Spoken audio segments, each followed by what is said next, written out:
اور انہوں نے ایران کی قوم کو کہا ہے کہ آپ اپنی قوم کے اپنی حکومت کے خلاف کھڑے ہو جائیں، اور سائرس دا گریٹ کا ریفرنس دیا تاریخی حوالے سے، جب انہوں نے پناہ دی تھی جوش نیشن کو، اور اس احسان کا بدلہ اتار رہے ہیں اب اسرائیل والے۔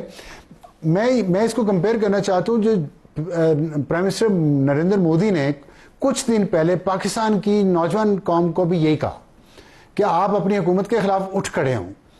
تو یہ کیا ہے؟ یہ اتفاق ہے، پلاننگ ہے، یا ایک اسٹریٹجی ہے؟ کیا ہے یہ؟ کسی کو کوئی دو رائے نہیں ہونی چاہیے، کوئی کنفیوژن نہیں ہونی چاہیے کہ یہ جو نیریٹو چل رہا ہے سب بیانیہ نہیں۔ اور میں ہمیشہ اس بات پہ بڑا کنونس رہا ہوں کہ جب بھی پاکستان کے خلاف یا کسی بھی مضبوط اسلامی ملک کے خلاف، ایمرجنگ اسلامک ملک کے خلاف کوئی بھی پلان بنتا ہے تو وہ سوائے اسرائیل، بھارت، امریکہ تک ہی محدود نہیں رہتا، بلکہ اس میں بہت سے اور لوگ بھی شامل ہوتے ہیں۔ اس لیے ہمیں اس پہ تو کوئی دو رائے رکھنی نہیں۔ اگر آپ کو دیکھیں اور آپ اس نیتن یاہو کو دیکھیں تو یہ فاشسٹ لوگ ہیں، ان کا آئیڈیالوجی ایک ہے۔